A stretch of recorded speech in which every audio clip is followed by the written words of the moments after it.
Um, okay, everybody, welcome back to another episode of the Compassion Citizen podcast. Um, I am Emily, one of the co-hosts, along with Kurt Rutzko. Um, and um, so I don't think so I'm here with Sarah, Desi, and Zach Clayton. Sarah and Desi, I don't think I've ever met you two before. No. Would you do you want to maybe introduce yourselves and what you do and You want to go ahead, Sarah? Oh, okay. So how much time you want me to introduce? It's short, 30 seconds, 1 minute. maybe a minute or so, however much you Okay. want to say about yourself and what you do. Okay. Hello, everyone. Thank you for having me here with you today. I'm Sarah M. I'm an author of the book How I Survived the Killing Fields, and I'm an inspirational speaker and a wellness consultant. So I share a message of hope, resilience, and courage so that people will never give up hope in any situation, because I have overcome a very, very tragic situation. So that's why I'm here. I want to share. If anybody care to know about my journey, I'm open. Thank you. Hi, everyone. I'm Desi. I am the founder and CEO of Virtually Sourced Solutions, which is an international SVA consultancy. SVA is my trademark. It stands for Strategic Virtual Assistant. And that is because I do over 70 specialties for businesses across 60 different industries. And I'm really just out there to help. So any questions, advice, guidance I can give, feel free to reach out. Goody. Zach, do you want to? I'm not sure if sounds like you don't know either of these two either. No, actually, I really don't. I've never met him before. They got to see the best of me as I came on in, So I mean, that was a wonderful thing. But my name is Zach Clayton. I started Community Pay It Forward 7 years ago. I was in a motorcycle accident and ended up with a fractured skull, busted up face, broken neck. And I started my company because I realized how difficult it is when you are making a good income and then all of a sudden something happens, how much you can lose. And so what we do is we work with Sarah, we work with artists or authors or something like that, and other small to medium business owners. And we try to drive business to them and to where they can survive and they can build their businesses. In return, we ask for a referral fee coming back to us, but we don't keep that referral fee. We take 80% of that referral fee and give it to a cause that your new customer supports, whether that's a 501c3 or a family in emergency situations, kids trying to raise money for school or church, or even heroes, both country community. And one of the reasons why I'm on here right now is coming up in 2 weeks from today. 2 weeks from today, we're going to have our February 22nd. Is that correct, Emily? Is it 2 weeks or is it 3 weeks? It's only 2 weeks, right? Exactly 2 weeks from today. Okay, yeah. So 2 weeks from today, and I'm going to be doing a 22-hour podcast to where we're trying to show our heroes, our veterans and our warriors out there that we still, that we love them and we're here to support them. And so what we're going to be doing is we're going to be trying to raise money for a great group of programs that are out there to try to stop the veteran suicide movement. The number is 22 that everybody's used to. Unfortunately, that number is quite higher than it used to be. So we're really trying to take and try to slow it down, if not put an end to veteran suicide. So, it's just one of the many things that we try to support. Sarah, like, I'm really interested in your story. We're like you. We just think that everybody deserves a chance and everybody deserves to ask for help. And if we can help people find that place to get the help, then we've done something good. Awesome.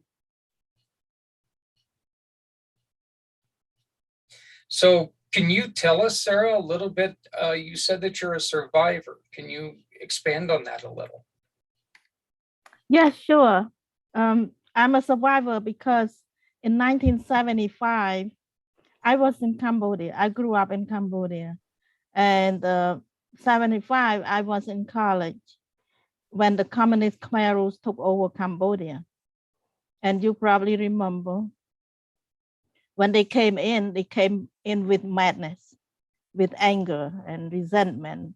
And they pretty much, they shut down the whole country. A complete shutdown. It's not like the pandemic here in the United States. That means there's nothing open. All the school, all the hospital, all the bank, the transportation, everything was still. So they start to capture everybody, to take everybody captive and push us to work extremely hard and starve. We were starving, exhausted and severely sick. For 4 years, we was under their captivity, and about 2 million people died. This is in a small country of 7 million, and 2 million did not make it. So I'm one of the odd person that, survived, and I'm here to tell the story because some people have no idea that that thing happened. So now I'm using my strength that I have made it through that impossible situation to encourage and inspire people that no matter how difficult the situation is, you can still survive. You can still make it through. Never give up.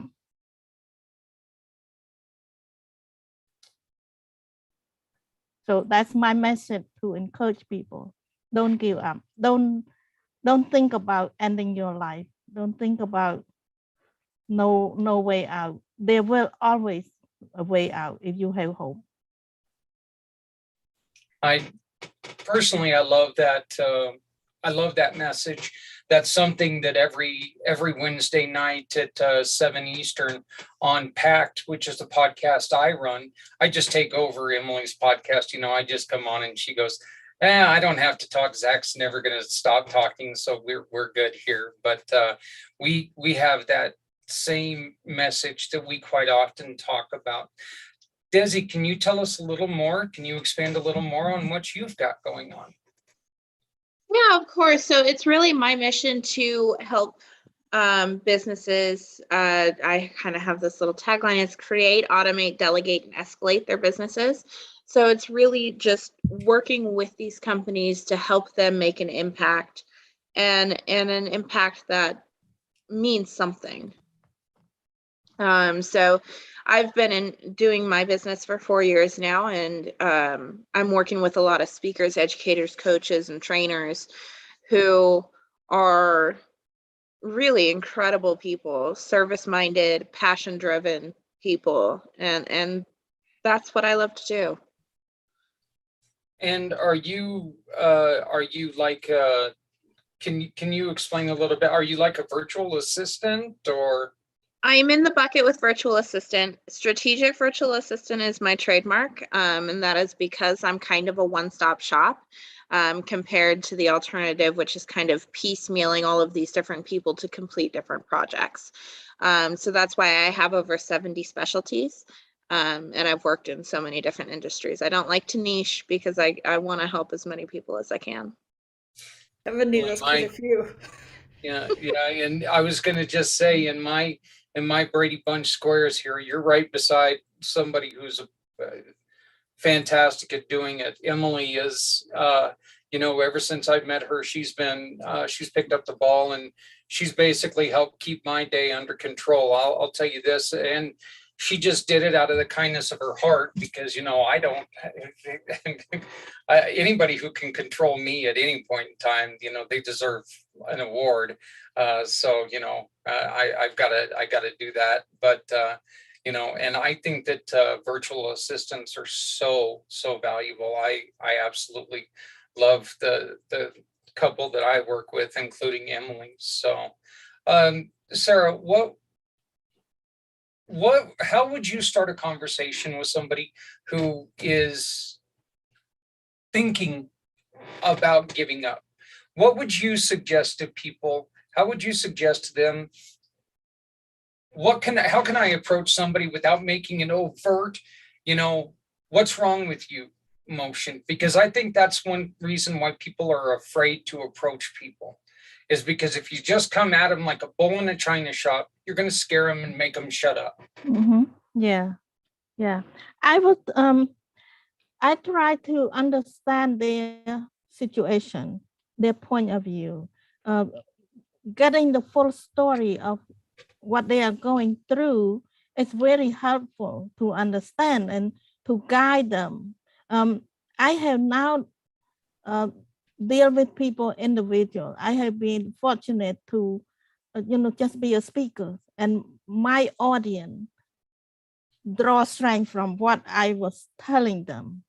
So one of my audience member, after she listened to my speech, about 3-4 months later, she met me. She saw me again, and she called me out by my name, which surprised me, because I cannot remember everybody in the audience. And she called out my name, and she said, "Sarah, so glad to see you." And I said, how do you know me? And she said, "I have been in your audience. I listened to your story, and I got a chance to read your book.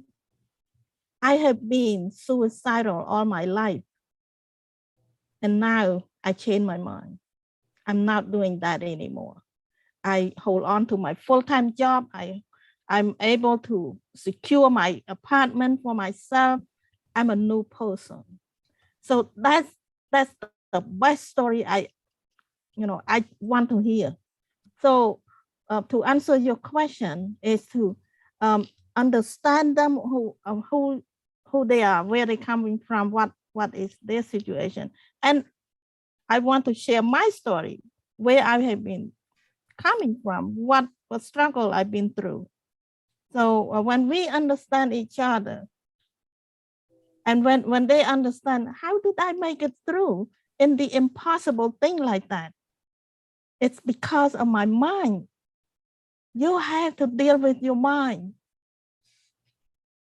Mindset is very powerful.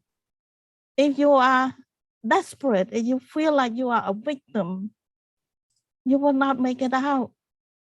But if you feel that you are not a victim, you have power within you, you can control your life, you can handle, you can lead your own life.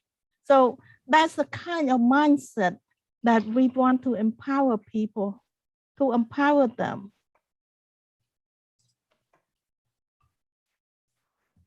That's fantastic.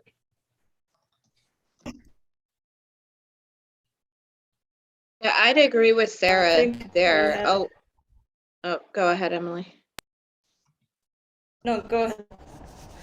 I'd Go agree ahead. with Sarah for sure. It's really not, I always coach my clients to not look at every meeting as a sale, to look at it as a relationship. You want to build a foundational relationship before you dive deeper into, do you want to buy from me? You've got to earn that know, like, and trust factor. Yeah. And I would, and you've also got to make sure that you treat everybody as an individual, because nobody has the same issues. Even if people have a similar problem to one another, it's never exactly the same, and you can't approach it the same way. But I think Mm. the reason I asked you that question, Sarah, is there's a lot of people that don't know how to start that conversation, because that's not a conversation that you're used to. You know, just walking up to saying, to even asking somebody, hey, are you okay? And I mean, it's serious. It's really, it's a difficult thing to do for a lot of people. And, you know, I don't think it should be, but I think that there's a lot of people who do struggle with that. Yeah. Yeah. I think start building a relationship, start getting to know people of who that individual is. It's a good beginning, because without knowing them from a little small talk, they cannot trust you enough to talk about serious things.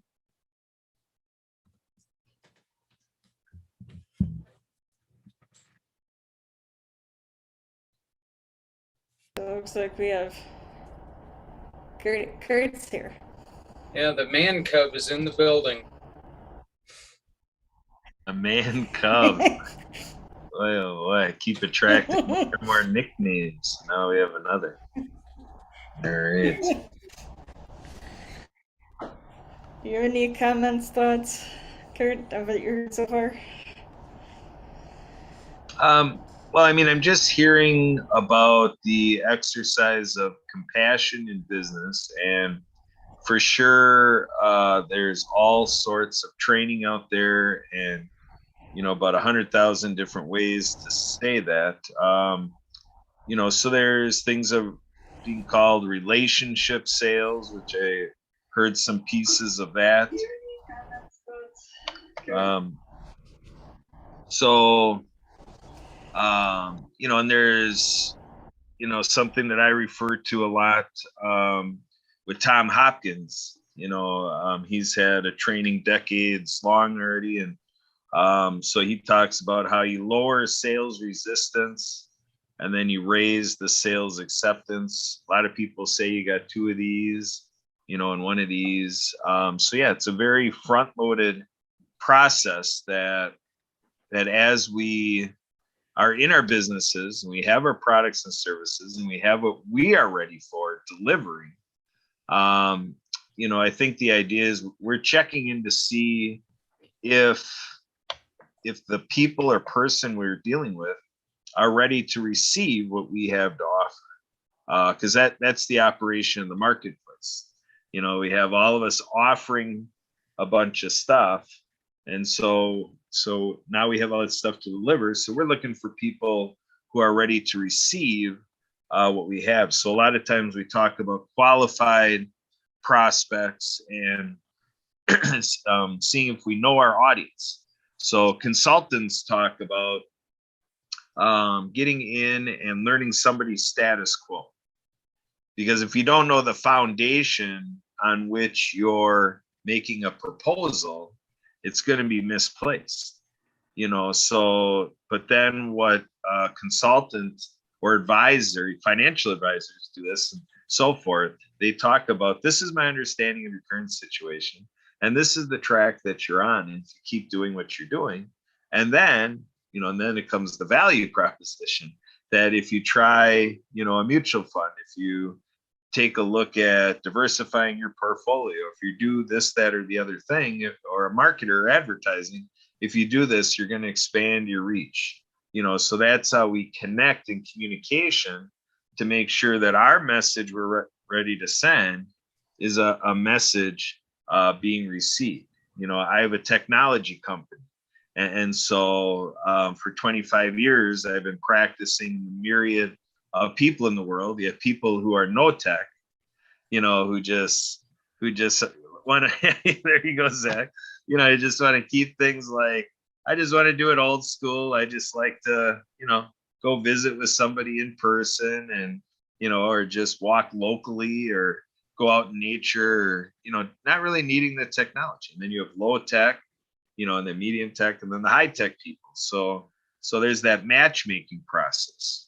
And there's a lot of different systems from a human resource standpoint where we're doing personality profiling, breaking things up into quadrants. so that you can kind of map in your mind, kind of the functionality with the person that you're working with. If somebody's very emotional, if they're very detail oriented, if they're very, A-type personality and domineering in a social setting, or if they're very, passive, all these different things that could be factors about how somebody on the other side of what we have, kind of what they're doing with the information that you're providing. So I think what I'm hearing is that I'm hearing a few different perspectives about that same type of life dynamic and how it folds into the marketplace. So in my practices, what I tend to do is I break things down into the things that on one side I might say pulling on us in life, and the other is just being where we devote ourselves. I talk about a podcast that Emily and I did a week and a half ago. I was talking about time is money and money is time. That's kind of a cliche out there. And what our leader through the Happy Neighbor Project says is, he asked me in this podcast to say, if we shift from that a little bit and start thinking about, time is life. Time is life. So that's one way we can look at this, is that when we're with somebody at the Happy Neighbor Project or Business Networking International, Chamber of Commerce, whatever it may be, through LinkedIn, through, all these different alignable, however we're making our contacts, is that at the end of the day, somebody is spending time of their life, and bing, all of a sudden we get connected to their life. Our life is connected to their life, and there's some sort of an energy exchange between two individuals. And at the Happy Neighborhood Project, we talk about that we're driving that force of the power between two people sharing their energy together, and one person talking to another, building that relationship and relatability and understanding. And the foundation for whatever may come into the future is the power of the one-to-one. So when I start to learn about the three of you, and with Emily and other people that have been coming through our podcast, I just left an H&P co-host training with Edwin Edaberry and Aaron Justice. And so there's a lot of things that we're talking about there, as we have this huge network of events to offer. And what are some tips, tricks, and techniques, as our founder at Prosperity Pathways and Onward and Upward, Dr. Anna Maria Livin, says, if we think of that, we can build a more predictable response, because we're more in touch with and more compassionate with, what's on their side of this equation, as they're getting all these invitations from so many directions of people, and maybe in an echo chamber bubble, just making a lot of noise with the same group of people, whereas we're going into growth. We're at over 1,700 people in the Happy Co-op, and we're expanding to grow to over 10,000, because we're serious about this crusade of spreading happiness around the world. And that's what we're doing with Zach, with 222 to Save 22, and the 22 hours of podcasting, is we're going to be able to, through a Happy Neighborhood Project event, which will be at noon Pacific, 1 Mountain, 2 Central, 3 Eastern, on that Tuesday, February 22nd, a 55-minute Happy Neighborhood Project meeting. We're going to be able to really examine ourselves, to really take that introspection, and to say, there's an issue out there in the world, there's an epidemic, and our veterans need us, and it's life or death. Because if we're not there when they're in that place of darkness, it's something where disease sets in, the suicide ideation, the chemistry of the brain gets altered, the hormonal exchange, everything that creates that preservation, that autonomic system, breaks down from the disease, and the body executes, an act which brings death from our mortality. So this is something that we can reflect and say, what does it mean to us that 37 US veterans a day, this is just United States veterans, 37 a day are being lost. And this is something a decade ago, we've been building up the number 22. So we're at 150% from 10 years ago, and we're the leaders of the free world, the United States of America. So we're rehuddling, we're rebooting, and we're refreshing this to say we can do better for veterans, and veteran suicides are 1 in 5. So when we make a mark in the space of veteran suicide, the civilians are going to be paying attention. Those that don't have the veteran connection are going to be saying, wow, there's a lot there that work for vets that'll work for the whole field of suicide ideation. And then all these projects of zero suicide initiatives, so we're really cascading something marvelous. And what drives it? At the end of the day, it's compassion.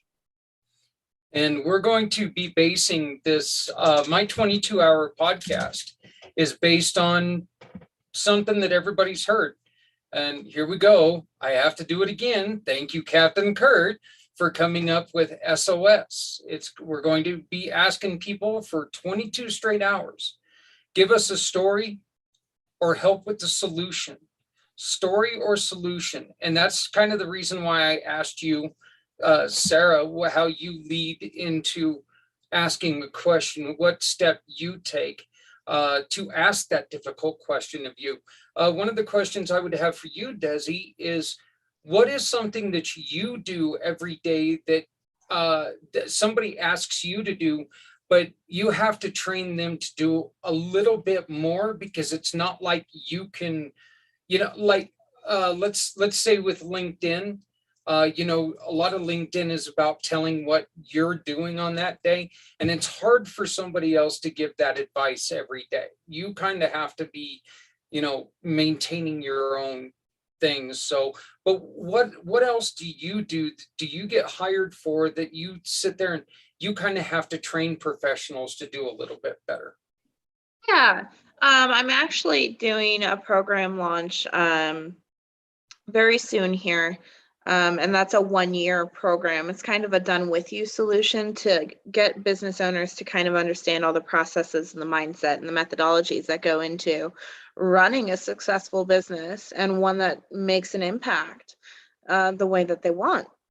But a lot of time, I'm always open for advice, guidance, a second set of eyes on a solution or a situation. So I'm always getting hit up for different technical aspects is the main one.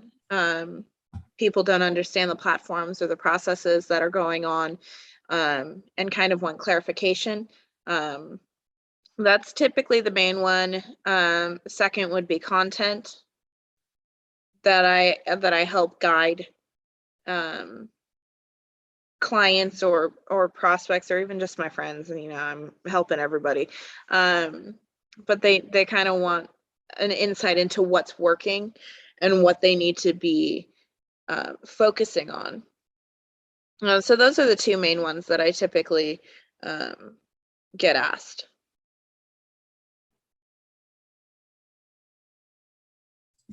Yeah, that's great. What have you noticed that people have the most difficulty getting started? Like somebody who's trying to get into business, what have you noticed that is the most difficult for people to maintain progress on their own? I've seen an overwhelming amount of times where people take on too many platforms, too many technical aspects right off the bat, and they don't need to, and it completely drains them, both energy-wise and financially. So I pulled together, I have a list of free resources that can be used while you're building up a business. They do obviously still take some energy, but the free resources are invaluable when you're building up because you don't typically have a cushion. So if you drain yourself, you've got to come up with a different solution. You've either got to make sales or you've got to stop running the business. People can't live like that. So a lot of times it's the technical aspect and really just not understanding the amount of time and energy it takes to run a business with all of the admin, then all of the marketing. And building these relationships, and then making the sale and delivering on that sale, whether it be a product or a service. And then continuing to engage. It's a whole wheel, and there is a lot to do within that wheel. So a lot of times it's burnout. I work with solopreneurs most of the time, people who are running their companies by themselves, and they've reached a point of burnout. They don't know where to go, they don't know what to do, and they really just need guidance or to get out. And my mission is to help them stay in so they don't have to get out. Because the people I work with are passion driven and they're service minded and they want to do this. They believe they're called to do this. So I would hate to see anybody give up. What would you say is like the top 3 things? And this is a question for both of you ladies. What would you say is the top 3 things that you personally try to tell people? What are the top 3 things that you must focus on to continue in Sarah life and Desi in business? Because you know that you got to have a happy, a happy life if you're going to do anything well. Yeah, I would say for me, the top 3 things to stay successful in business, one would be CRM, customer relationship management tool. It's invaluable because it tracks all of the communications you have with any one person, allows you to set reminders to follow up with them, and that plays on the nurturing piece and really keeping them engaged and building that relationship. So CRM is the first one, and then setting up automations is number 2. Making it to where like your social media content calendar is automated. You create content one day out of a month, you schedule it out, and it's all set and done. You don't have to do anything. That takes a lot of time and puts it back on your plate because you won't have to sit and make the content and post it each day. The automations are incredibly important. And then finally, as a focus to continue in business successfully is to continue nurturing those relationships. The relationships are number 1. For me, I have never marketed. I've never paid for ads. I've never paid for marketing. I've operated on word of mouth and referral for the entire 4 years I've been in business. And that's because I have this wonderful community of people who know me and trust me that I'm going to take care of anybody they send my way. And that at any one time I have up to, I think I have 25 referral partners right now. They refer to me and I refer to them. Because there are some things that I don't do.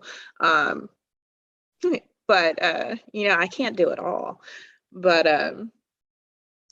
it's incredibly invaluable to have those relationships, and that's really what makes a business recession proof, because even if the economy declines, those companies that don't have a good relationship with their customers are going to lose them. Yep. Very much. Sarah, what would be your top 3 things that people need to work on to have a healthier life? A healthier life. Or perspective even. Or Kurt, do you have anything else that you would add to that outlook maybe? So you're asking for an outlook on what I would say people need to have to be successful in business. Yeah, what are or even just in general life, because Sarah helps people not give up. What would be the top 3 things that you would tell people that, you know what, you don't need to give up because you have, and what are the top 3 things you would list to have a life that you don't want to give up? To have a life that you don't want to give up. Well, I guess, this show Compassionate Citizens kind of goes that direction, because I think when we hear people talk about authenticity or being genuine or heart work, or I'm passionate about the Happy Neighborhood Project because I think Edwin Edeberry is very passionate about what I would call a social enterprise. So he basically takes a social mission. So I think most all of us, like the notion, like if we dream and we really think about, what is our life going to amount to? We're thinking about what comes after our life, aren't we? Would we agree on that? That when we think of our life, we're hopeful what's going to come from our life for those who live on past, beyond us. Legacy, a legacy. Legacy, yes. Yeah, the legacy thing. So how are we best going to build a legacy? I've conjured up, a model for this that I call brain real estate, and it's a conversation starter because, is it about leaving things at the intellectual level? No. I've been saying for 15 years that when I'm engaging from the professional realm or other parts, we're in our faith life, obviously, when we're performing service as a volunteer, whether we show up as a student or a trainer, that information exchange, knowledge and skills sharing, whether it's the fun things in life, we're reaching to each other's souls. So when I'm here with Emily, I feel her soul. Zach, I feel Zach's soul especially when he tells his story, from his motorcycle accident, what he's doing. I'm so sorry.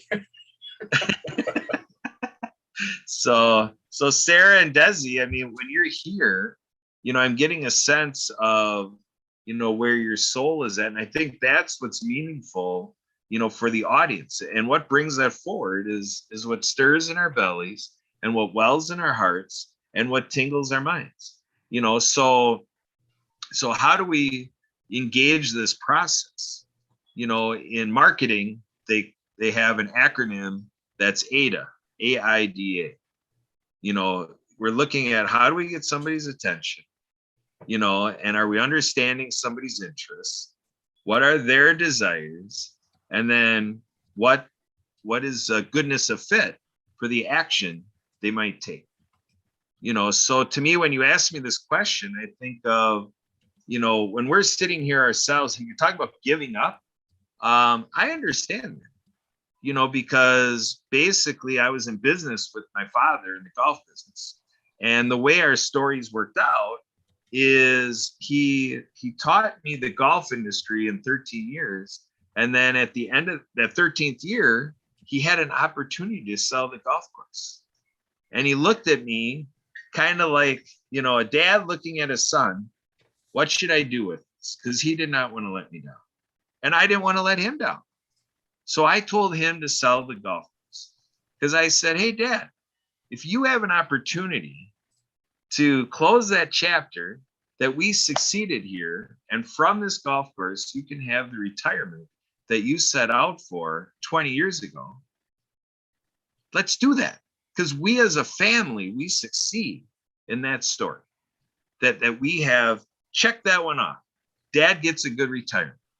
And he did. He had a good retirement. So with this, I had to then figure out what I was going to do with my life. And what a disruption it was, to think about what I had there for 13 years from nepotism, from 12 to 25, being in the golf industry, and now in my mid-20s. And they say the brain doesn't develop till 28. So I'm trying to re-navigate my brain's not fully developed yet. It's still not, but okay, we're having fun. I was going to say that means that my brain is like almost 23 years behind. So yeah. Yeah. So I think what we're talking about here is we have a chance to make a difference for somebody else. Let's think of Edwin Edeberry's story. He tells a story about going out and reaching 1,000 people. And at the end of it, he helps people commit to 24 hours of happiness. So it's two strangers having an interaction, and Edwin's on that leadership side saying, hey, would you do me the great honor and commit to me that you will be happy for the next 24 hours? And at the end of that 24 hours, you renew the commitment and so forth. So 24 hours at a time, building happiness for the rest of your life, 1,000 times around. And the story is told that one man wouldn't let go of Edwin's hand to the point until Edwin gave his name. And the sole purpose that that man had was to call him on a future day and to thank him for that conversation. Because it's paramount to Edwin saved his life. Because he was seeking psychological help because of whatever it all was, but it basically amounted to suicide ideation. So basically, that was a man that nobody would know if he'd even be alive after that, long after that meeting with Edwin. But Edwin gets the call, thank you, because the visits for psychological help weren't working. Like the suicide ideation was great, and that's why it was such an unusual, a 1 in 1,000 experience for Edwin. That he was the only guy that Edwin gave his name to. And then that empowered the guy to call him back and thank him. So let's think that way. You can do things over and over and over again and not know where you're going. And people say one person at a time, or if this helps one person at a time, that's what we're all here for, is to decide what the lives of others are worth. And that you never know when you're in that place where you might have saved somebody and not even, this is a guy that called Edwin back to let him know. We might be doing that for other people and not even know it. Yeah. So Sarah, I think I might have a way to where you can understand a little bit better what I'm looking for. When you're trying to help somebody one-on-one, what are the top 3 things that you work on with them to rebuild confidence? Okay, thank you for reframing that question. Yes. The 3 things that I will help people to rebuild their confidence is, first, they need to have a positive mindset, optimistic mindset. That means looking for something to be grateful for. You know, we all have bad situation, but not all bad situations don't have any good thing. In any situation, if we are looking hard enough, you will find something good to be grateful for. So that will bring you back to the positive side of things. And then secondly, have faith. Have faith, believe that things will change. That's the theory that you don't give up because you have faith. You believe that the future will be better. Even though right now the storm might come through our area, but the storm will not lingering forever. It will clear up. It will be better. So if you have that mindset, that faith that things will get better, you will be encouraged. And then the third thing is to build a loving relationship with people around you. Surround yourself with loving, kind people. Because the loving, kind people will help you make your day like a sunshine. Even though you are sad, depressed, but some people can help us, bring us up into a better mood for the day. So that's my 3 advice. You know, that's really interesting. And Kurt, I'm going to pull you into this one because that's the same thing as having 1 of these and 2 of these, you know, right? What you said earlier. And she says, you know, listening to people. And I think that's, you know, I think that's something that is really needed. Because you can't improve anybody unless you listen to what they say. Desi can't be successful unless she listens to what her employers tell her to do, the people she's working with. Sarah, you couldn't fix anybody if they were just sitting there and they just paid you money to, you know, twiddle their thumbs. And you know, we're Kurt, Emily, and I are working on a program to where we're trying to help people that a lot of times don't want to ask for help or don't want to receive help, but we're still going to try to do it, but we need to listen to what they say first. So, and Kurt, I think I figured out what my slow path, why my path has been a little bit slow. I've only got 1 ear. I'm deaf in this one now, so I'm 1 and 1. or 1 and 1. There we go. Yeah. See, I can't even remember which year I'm deaf in. So, but so, and maybe that's why I think that I need to talk for 22 straight hours.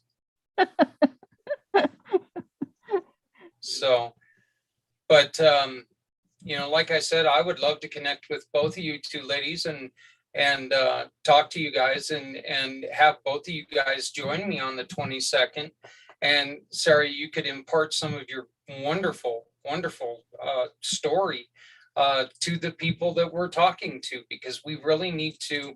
One of the things that Kurt, Emily, and I are trying to push forward on people is you cannot be reactive anymore, because reacting is after the fact, and we need to get in front of things, and we need to learn how to ask, are you okay?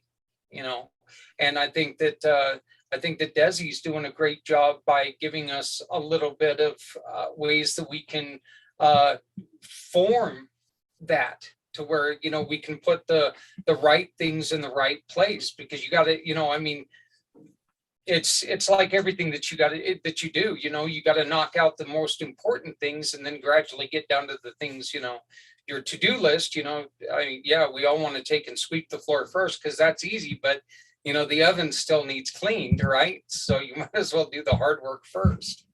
So.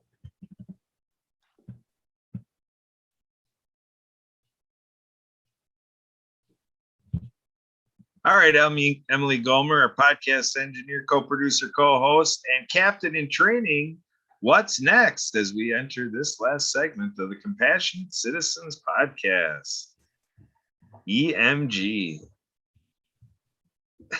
Oh no, she didn't just speak on mute, did she? No, I didn't. Just remember, it's all because of Kurt. Technical difficulties, Kurt. Yeah, it's always Kurt's fault. Yeah. Everything is Kurt's fault. Just kidding, Kurt. We love you. I guess Sarah kind of beat me to what I was kind of going to say next. If either one of you wants to, obviously put it in the chat, but verbalize any contact information or ways that people can either contact you or see what you do, like a website or anything like that. Feel free to say anything. I put my contact information, my email and my website. So that's the best way to reach me. Okay.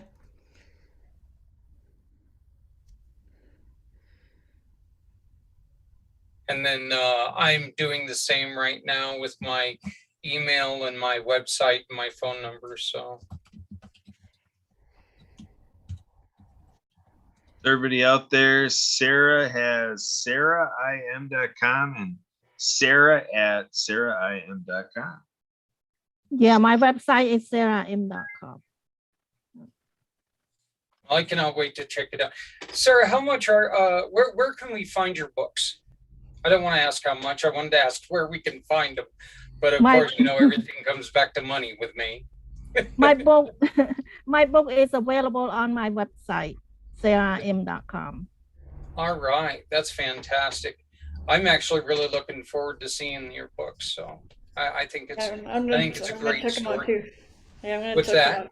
I'm gonna check out her stuff too. Her books. Yeah. So that's a wonderful story, I think, and congratulations on building a life around what you had to go through in the early, in the mid 70s. I congratulate you on that because, growing out of a tragedy like that sometimes can hurt people and make them go the wrong way. Yeah. And Desi, congratulations on everything that you're doing and your success. You're a young individual, and I love seeing professionals who are as young as, it seems like they're getting so much younger. I know when I was that age, I was still playing with G.I. Joes. So, no. And I know this is a fact because I was doing that 3 years ago. So, Things never change. So funny. That's right. Well, Thank you. I appreciate it. as Mhm. everybody else on this podcast knows, my desk is full of toys. So, I mean, I do literally still play with everything. All right. Okay. Well, nice meeting you, Zach. No, Let- thank you very much. Please get a hold of me. Like I said, my stuff is down there in the chat. Please do reach out to me. I would love to talk to you guys a little bit more. And I'd like to thank Kurt and Emily for allowing us to come on and allowing me to take over the show again. Okay, no worries. Okay, not that I could shut you up anyway, but okay. It's been a pleasure. Oh, yeah, thank you guys for coming on. Nice to meet you, Desi. Nice to meet you as well, Sarah. So where are you located? I am in Oroville, Washington. We're actually 2 miles south of Canada in Washington State. Oh, wow. Wow. I'm in Florida. Well, and I'm right between you guys. I'm in Colorado, so. And then we've also got Wisconsin well represented here, so. This is a true coast to coast show there, Kurt. Yeah. Gotta love it. Mhm. All right.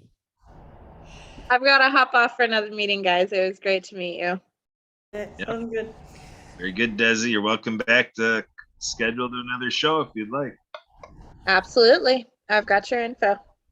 Very good. Take care. Good luck with your next meeting. We appreciate Thank it. you. All right. And now Bye. we have Maria Zaney, co-host for H&P Ability. Maria just making her connection here. Welcome, Maria. How are you doing? Another beautiful individual. Hi, sorry, I'm very, very busy today. I've been multicasting, doing lots of different projects and trying to do lots of things. So I've been very, very, very, very, very, very, very busy. Zach will know that because we've been Yeah, chatting. I really have dedicated myself to taking some time off for family things on the weekends. And I opened up my email yesterday and I have a whole line from Kurt and double that line from Maria. And it was great. I'm sitting there going, oh, wow, I got a lot of catching up to do. So. All No, right. it's I not- need to jump. So nice to meet you all. Lovely to meet you. Great to Thank- meet you, Sarah. And once Thank again, you. congratulations on getting past what you got past. And I look forward to talking to you soon. Congratulations as well, Sarah. I'm so sorry I missed you. All the best and continue to be your beautiful self. Thank you, Maria. Bye. Bye, Sarah. You're welcome back anytime. Okay. Thanks. You bet. Oh, hi everyone. So what's been happening? What have I missed? Well, we're just doing this podcast right now, talking about all kinds of things. People being good to each other. Oh, absolutely. We have. We've had these conversations. You have to be really kind to each other. Right now, COVID is it's cost so many lives. It's really, really difficult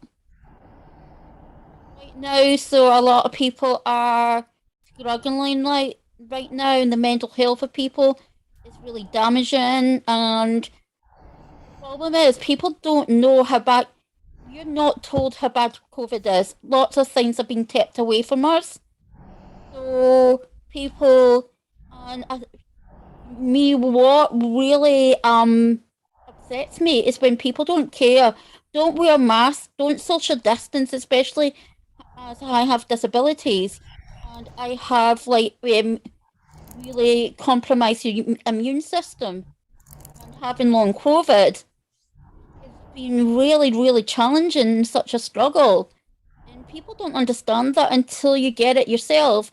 And I think I saw a couple of days ago, there was a man in America, a police officer had said, I'm not getting the vaccine. He passed away a couple of days ago. Yeah. So it is really important. I'm not preaching to get the vaccine. It's up to you. You can't force people to get the vaccine, but do wear masks. Go out and wear masks, because we have to. Now, there's going to be a fourth dose coming out of a vaccine top up. So they're talking about a fourth dose here in the UK, and Israel is on their Israel is getting a fourth dose. You know, you brought up the COVID, and something that this is for all four of us here. When I was going through, I created a post this morning using some news from the Pentagon, and I found a story from CBS News. But while I was looking for that, there was a story, I believe, from somewhere in the Middle East. I don't know exactly where, but they were reporting the third quarter of 2021 that there were more deaths by suicide of our soldiers, just soldiers, not veterans, but soldiers alone. There were more deaths of suicide than by COVID. So that was something that was very. When I saw that, it made me take a minute and go, oh man, that's terrible. Absolutely. Because it's only recently last year that the UK government has actually posted figures about suicide rate in the armed forces. So it's, for me, if you look around, it's not just a US issue, it's a global issue. Absolutely. It's a global issue, and it's also the warriors. It's not just the ex-veterans that are committing suicide. It's warriors too. It's people still in the military are committing suicide. There's a lot of allegations of misconduct against females in forces. So you cannot allow that to go unchecked. There is a lot of ex-female veterans that feel invisible, and they state they feel invisible, and some people say, no, there's no distinction. Yes, there's no distinction. However, some people do distinguish against that. And if someone puts a mural on the VA hospital saying, I feel invisible, then we need to stand up and take notice. If you look at the documentary Poster Girl, which was, I think, 2013 or 14, it was about a cheerleader that was put on with another two girls, was put on an army magazine. And she didn't want to be a poster girl, but she had no choice. And I don't think that's right or fair. If you don't want to be put in the cover of a magazine, you don't have to be. It's your choice. You shouldn't have to. I understand the army says to you to go and do your duty, yes, but it should be a privilege, not a requirement. Absolutely. And I like for what Anna Maria Blevin is doing, which is amazing on working upwards, and what you're doing, the 22 hours of live podcasting. You should have a lot of Red Bull there. It'll give you wings. So yeah, it is. People, we can only move this mountain by coming together and by collaborating all together, because this mountain is too much to break alone. You have to break the mountain piece by piece, and I hope and pray that we don't have to do these events every year. That military suicide is zero, or suicide across all civilians with PTSD. There's no suicide. That's my hope, that no one feels that low that they take their own life. And especially in the disability community, COVID has been so rough on the disability community, over rough. And a lot of people from the disability community haven't gone out for the last 2 years. Some of them can't. And what life is that? Yeah. there's a lot of things that we're going to have to go through, and I'll be honest with you. I think one of the greatest things that we're doing right now is we're starting. You got to start somewhere, and Absolutely. I think that the four of us and everybody else that we are working with, we're trying to come up with a way that we can. Let's go with a beta test. How does that sound right now? Beta test something to see if there's success there.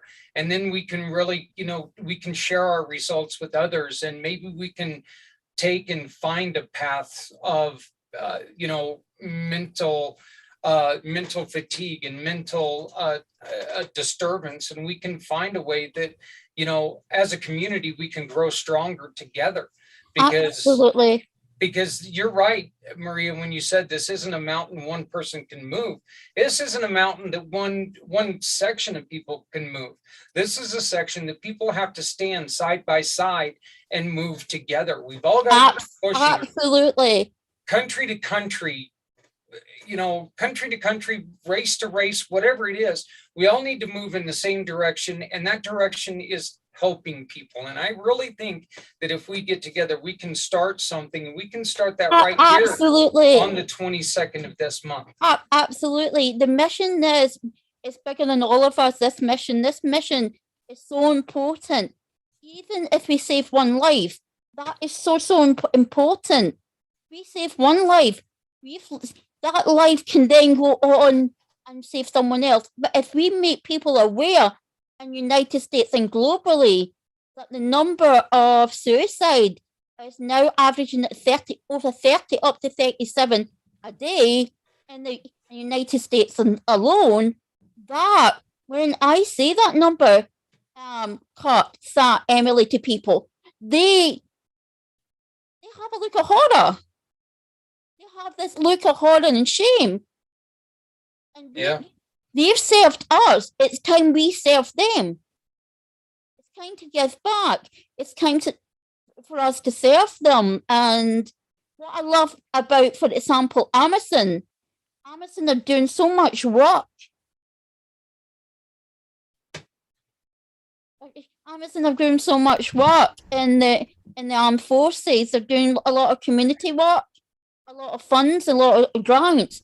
And I think we need more companies like Amazon to take a stand. Okay, guys, you need to be stopping the recording. Or keep the live stream going if anybody wants to keep talking. But, Kurt, do you have any last words of wisdom? Well, I guess it's always a big thanks. It was good to have Sarah and Desi on earlier, and great to have Maria come in for our finale minutes here, and Zach stepping in as a guest podcast moderator here, guest podcast host, and Emily, you making it happen with all the technical work.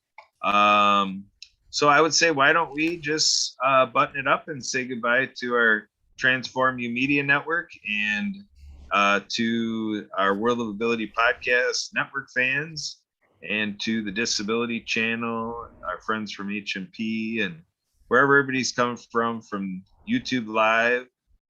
It's been a good one. If folks everything that they want to review, if we left something unaddressed or something anybody wants to continue, give me a call, 262-372-1754. Send me an email, abilitymkenow@gmail.com. So with Emily, 2 weeks till we make a huge difference in veteran and warrior suicide. That's right. The 14 days from now is going to come fast. So with that, Emily, let's wrap it up and put a bow on it. We are out of here. Thanks, everybody. See you next time. Ciao, ciao, ciao. Buona notte, ogni d'oro. Packed Wednesdays, 5 Mountain. All right, Emily, we're good. So, okay. Still Well, live streaming. thank you guys so much for having me live on. streaming too, or no? So I got to get back Emily, to work. you can end the YouTube if you would, please.